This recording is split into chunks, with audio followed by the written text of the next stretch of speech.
Good morning. Ayan mga boss, Sunday po tayo ngayon. Welcome back po muli dito sa ating channel. Ayan, ngayon po yung araw ng turnover natin, blessing sa Santa Ana project. So mapiprepare po kami ng mga dadalhin namin doon, mga lulutuin natin. Habang nagpiprepare po kami mga boss, panoorin po natin yung before nitong bahay. Simula start nung pinuntahan natin to. Ayan, habang nagluluto tayo, panoorin po natin ang nakaraan.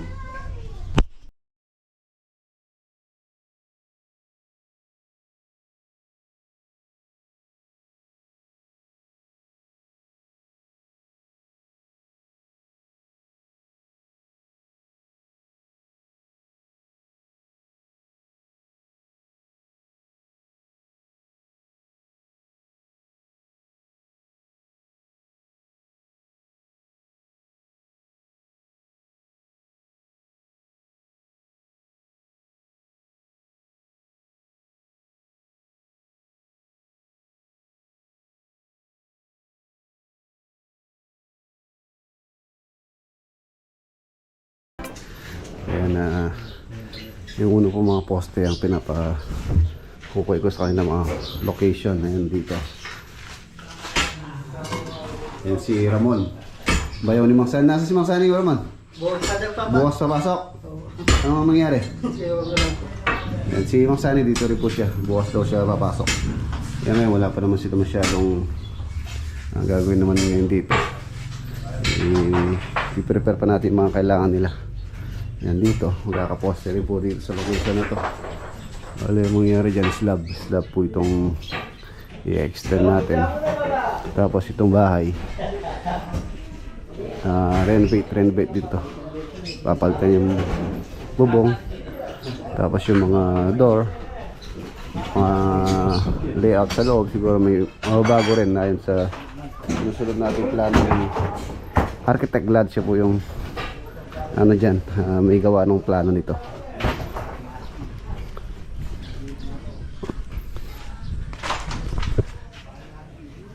Ayan po siya. Pagdan po yung balangkas, siyempre i-color roof na natin yan. Sinuposte na to. Itong saan dumaan yung kuryente, gigibayin po namin ito. Papalitan natin ng mas matibay na poste, 16mm na bakal by 6 dahil nga slab po ito. Tapos yung ibaba niya isa carport, 2 carport. Ayan, hanggang po yun. 6 meters yung daan niya.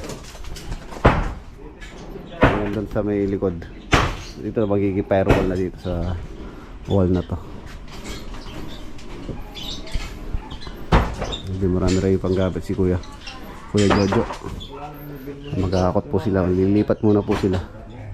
Sa tansya ko mga 4 to 5 months ang estimated natin na matatapos tong proyekto natin dito sa Santa Ana. Ay tara, hanap muna pala tayo yung pala, no? Pala ulam, Buni, ano mo rin mong ulam? Ha? Bala ko nga salimas, wala ko nga mga salimas kinano palengke. Uli pala ang doldo. Ayun, no? Wow. Ayan po si Kuya Jojo, saka si... Ano po pangalan ni ate, Kuya? Tita Big? Tita Biggie. Ayan, sila po yung owner ng bahay na sisirain natin. Sisirain, no? Pero gagawin. Ayan, maraming salamat po sa pang-merienda, pansit.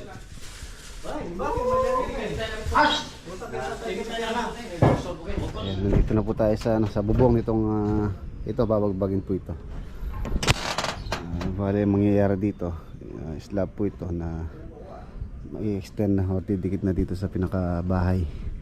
Tapos yung bubong na yan isa magigiba rin. Kapalitan natin yung balangkas. Ayan yung harapan ng bahay, oh.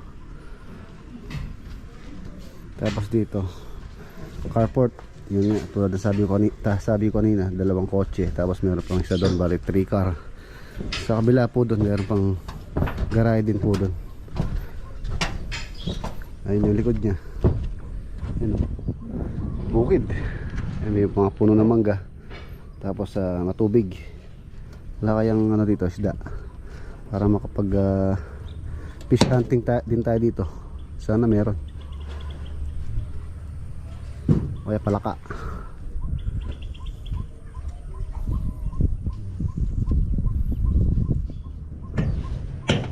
Bale itong lote ni Kuya, itong location ni Kuya Jojo, yung lote niya ay dalawang lote po ito. Kaya medyo malawang siya. Ayun yung sukat ng isang lote. Siguro nasa 200 square meter or mga almost siguro mga 100 lang siguro to. Maliit lang po yung cut.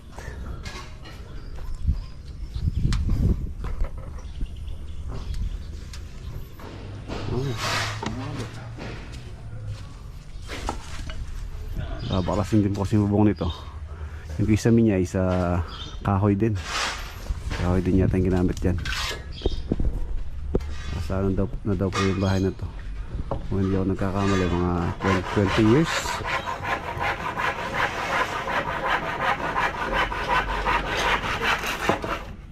Tarang nilagari mo pa rin.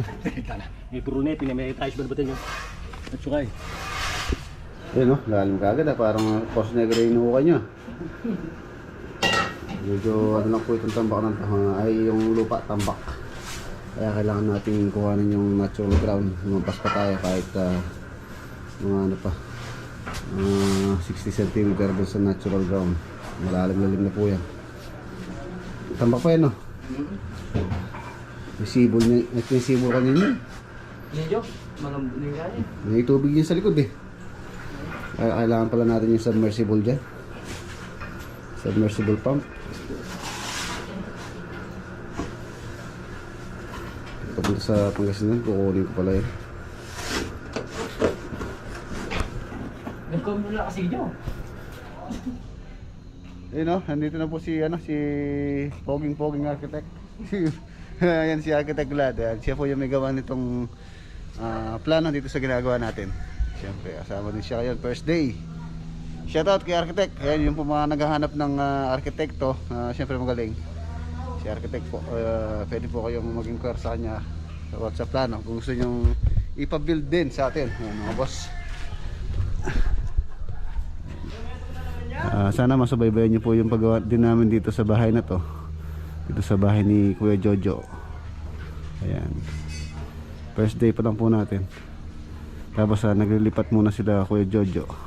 Paunti-unti naglilipat para makagalaw na po tayo dun sa bahay. Pagka kung nakalipat na sila, pwede na po nating tanggalin yung roofing yan. Yung bubong.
So ayan po yung ano mga boss, yun po yung paggawa natin. So ayan, blessing na po siya. Turnover na natin para makalipat na po yung may-ari doon, si Kuya Jojo at saka si Ate Big Big. So ayan, congratulations po. Maraming salamat sa inyong pagtiwala sa amin. Ayan, nagluluto po tayo, prepare po tayo ng pagkain mamaya. Ihaw tayo ng talapia mga boss. Wala po tayo nabiling hito. Okay na po itong talapia na lang. Nabubusan po tayo ng hito kanina sa palengke. Tilapia, okay na po ito. Tapos buro. Pabili na rin po ako ng buro. Niluto na rin ni tatay, si Lolo Boy. Meron tayong gulay, palayat, talong. Ayan. Sisig. Dito pa niya, bota na rin bula. Ba't hindi la pareta? Ako mo na lang, dito ba series lang ako na lang. Paitan.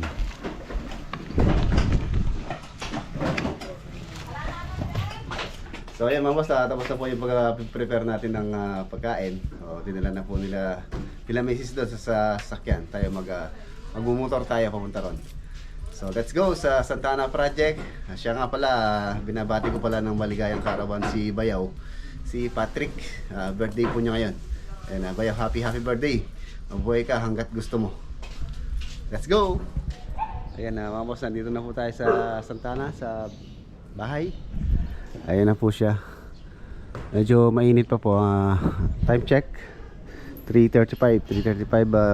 Ang usapan po kasi yata yung father, yung pare is darating ng alas 4. So antabay lang po tayo. Tapos ikalawang pagkakataon mga boss, turnover natin blessing. Parang sa Bamban Project, wala pong power, brown out dito po sa parteng sa amin, sa Arayat, Santa Ana, Mexico. Walang power hanggang 7 to 5 PM. So mamaya alas 5 pa po magkaka-power.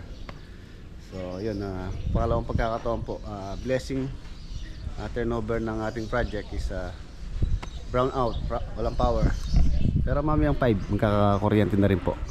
Ayan, nandito na rin yung pagkain. So piniprepare po nila Mrs. Ayan, tapos mamaya yung po mga nagtrabaho dito, kahit yung hindi man, yung mga tropa halos invited po dito. Inimbitahan po ni Kuya Jojo lahat ng tropang sugo na kasama natin. So sana makarating lahat sila lahat. Tapos in-invite rin po niya si paring Jimmy, tsaka si paring Ronald Capili, invited din po. Tsaka yung tropang solid, si na Black Shadow, in-invite. Pero tignan natin kung makakapunta po sila ngayong Sunday. Nagbibigay lang po ako ng konting katikisim kung bakit tayo nag-bless ng bahay. Importante na alam natin ang meaning, kahulugan kung bakit natin ginagawa ito. Minsan, yung mga nag-bless ng bahay dahil daw may mga superstitious belief, such as may duwende, may white lady, may kapre. Hindi po yun ang ating paniniwala. Hindi po yun ang ating pananampalataya. Dalawang bagay po sa tingin ko bakit tayo nag-bless ng bahay. Noong una, pinagkatiwalaan po kayo ng Diyos ng bahay. Hindi po lahat ng tao may kanya-kanyang bahay. Kung mapupunta kayo sa mga, lalo na sa depressed area, natutulog yung iba sa kalsada, iba sa kung saan-saan natutulog. So kaya nga po nag-bless tayo ng bahay, we recognize the blessings of God. No, meron tayong masarap na bed na tutulugan, malamig na bed na tutulugan. No, ito ay malaking blessing ng Diyos sa atin. So in which God entrusted to us, no, pinagkatiwala ito ng Diyos sa atin, hindi ito sa atin. Kasi at the end of the day, wala naman tayong dadalhin. Pero yung second thing, bakit tayo nag-bless ng bahay, may responsibilidad tayo. No? Ano po yung responsibilidad natin? No, sana makita ang presensya ng Diyos sa bahay ninyo. Sabi nga sa Tagalog, kaganda-ganda ng bahay pero wago naman na nakatira. Mas maganda pa yung kubo pero tunay namang nagsasamahan sila. Meron namang kapayapaan sa bawat isa sa kanilang tahanan. So ito po yung dahilan kung bakit tayo nag-bless ng bahay. We recognize, at alam ko na recognize nyo ito bilang regalo ng Diyos. Pero sa pangalawa po, sana yung kapayapaan at pag-ibig ang mamayani sa bawat isa. Ito po ang ilan kung bakit tayo nag-bless ng lahat. In the name of the Father, and of the Son, and the Holy Spirit. Amen. Peace with this house and with all those who live here. The Lord be with you. And with your spirit. When Christ took flesh to the Blessed Virgin Mary, He made His home with us. Let us now pray that He will enter this home and bless it with His presence. May He always be here among you. May He nurture your love for each other, sharing your joys, comfort you in your sorrows. Inspired by His teachings and example, seek to make your new home before all else a dwelling place of love, diffusing far and wide the goodness of Christ.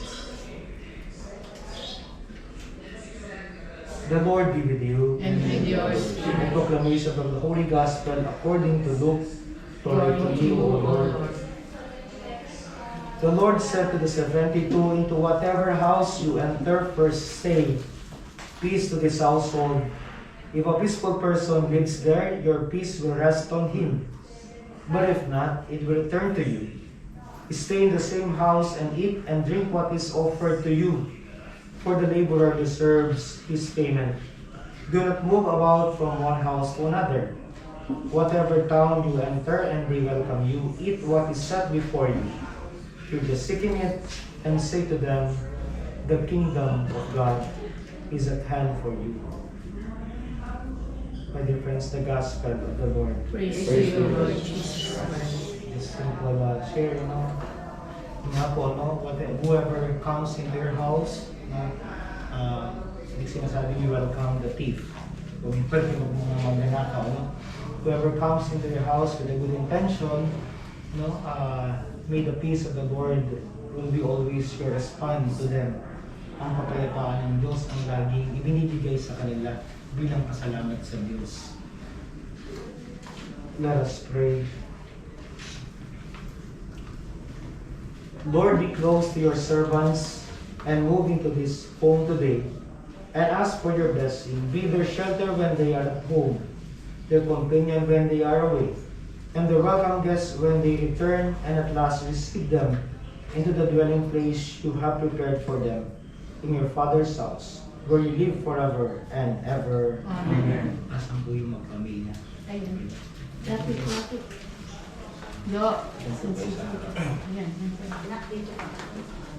May the Lord receive you.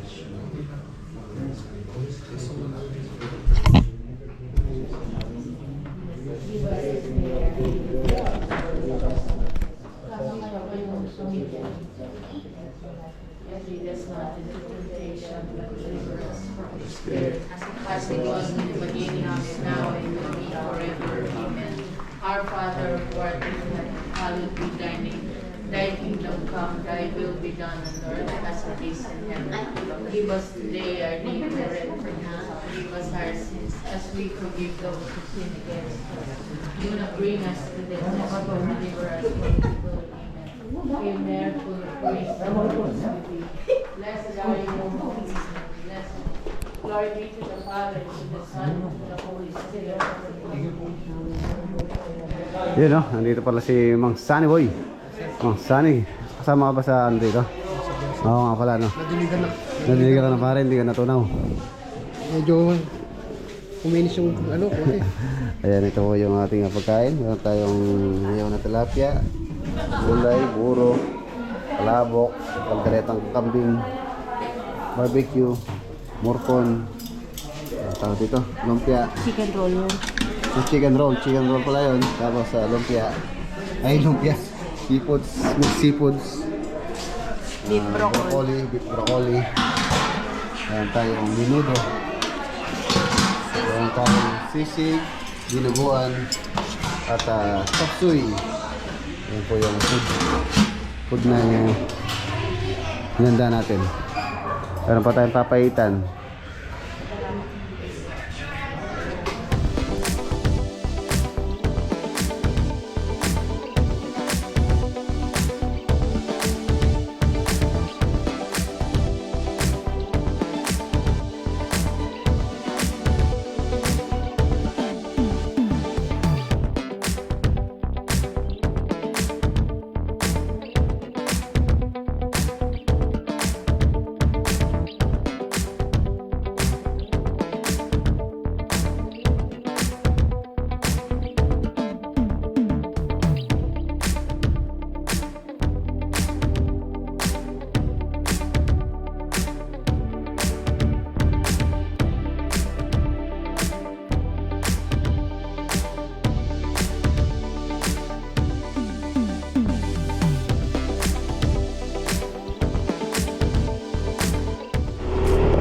Ayan, sunduin po natin si parang Jimmy. Nandito daw po sa may, ano, sa may gate.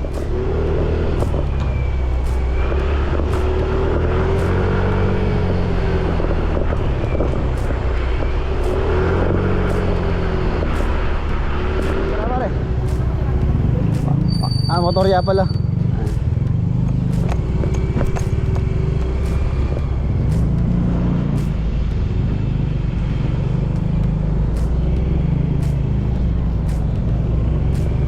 Ayan, si Baron Jimmy nandito na po sa likod natin. Naka-motor pala siya. Kala ko nakasakyan si Desiree. Naka-single lang pala.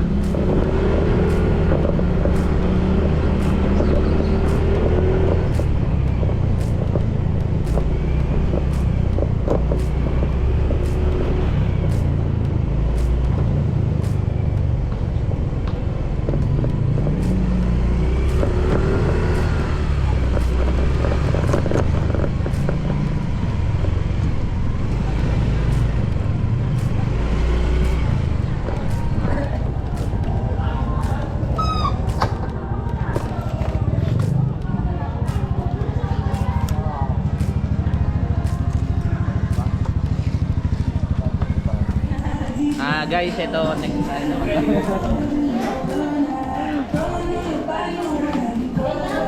Oo, hindi pa nga nag-uumpis.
Paalis na po si Baron Jimmy.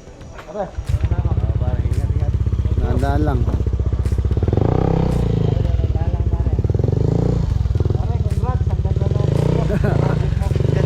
Okay, pare, salamat. Salamat. Okay, ingat. Ito, nakita ko to pinasok ko tong itong subdivision. Pinakamaganda to, pare. Ganda. Lalo na sa personal. Oo. Pare, ingat. Thank you. Pare, ingat ka. Dala lang.